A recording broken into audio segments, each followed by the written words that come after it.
श्रीराम समर्थ. श्रोते हो, आपण ऐकत आहात श्री गोंदवलेकर महाराज यांचे प्रवचन. प्रपंच भगवंताचा मानून करावा. अमुक एक हवे किंवा अमुक एक नको असे न वाटणे याचे नाव वैराग्य. संकटकाळी हे संकट नसावे असे न वाटता परमेश्वराचे स्मरण असावे आणि त्याच्याजवळ हे मागावे की देवा, मला तुझ्याजवळ काहीही मागण्याची इच्छा देऊ नको. देहाला मुद्दाम कष्ट देऊ नयेत, पण जेव्हा ते आपोआप येतात तेव्हा मात्र ते आनंदाने सोसावेत. पूर्व्याने दुष्कृत्य केले आणि त्यामुळे त्याला वैराग्य प्राप्त झाले, तेव्हा त्याला दुष्कृत्य म्हणावे की सत्कृत्य? तरीही वैराग्य प्राप्तीचा वास्तविक हा काही मार्ग नव्हे हे खरेच. आपण शास्त्राविरुद्ध कर्म करू नये आणि दुसऱ्याने केले तर नावे ठेवू नयेत. न जाणो परमात्म्याची इच्छा असेल तर त्यातूनच चांगले होण्याचा संभव आहे. प्रपंच मिथ्या मानावा आणि जो मिथ्या तो बरा असे वाटण्यात काय अर्थ? तो जसा असेल तसा असू द्यावा. नाटकात नट जसे काम करतो त्याप्रमाणे प्रपंचात आपण आपले काम करावे.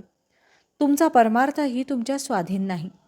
सद्गुरूच तो तुमच्याकरिता करीत असतात, तेव्हा तुम्ही कशाचीही काळजी करू नये. जे होईल त्यात आनंद मानित राहावे. सद्गुरू दर्शनाने पूर्वकर्मे पापे जळून जातात.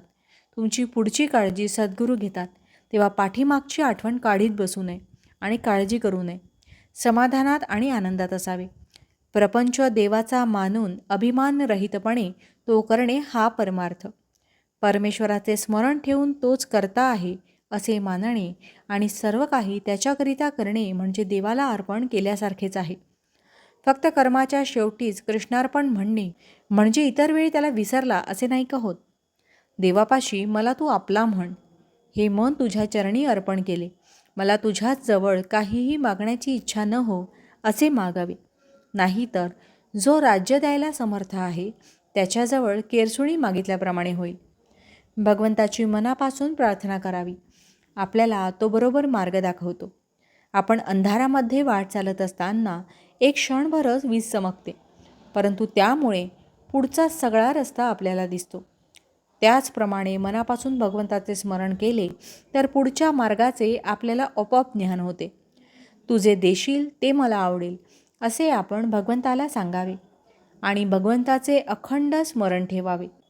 यापेक्षा भगवंताच्या जवळ जायला दुसरा मार्ग कोणता असणार? भावार्थ: ज्याच्या प्रपंचामध्ये पाठीराखा परमात्मा आहे त्याचा तोच परमार्थ होतो. ज्याचा पाठीराखा अभिमान आहे तो प्रपंच समजावा. जानकी जीवन स्मरण जय जय राम. महारुद्र हनुमान की जय. समर्थ रामदास स्वामी महाराज की जय. सब संतन की जय. श्री अनंत कोटि ब्रह्मांड नायक राजाधिराज सच्चिदानंद सद्गुरु श्री ब्रह्म चैतन्य महाराज की जय. जय जय रघुवीर समर्थ. आता आपण 13 वेळा नामस्मरण करूया. श्रीराम जय राम जय जय राम. श्रीराम जय राम जय जय राम. श्रीराम जय राम जय जय राम. श्रीराम जय राम जय जय राम.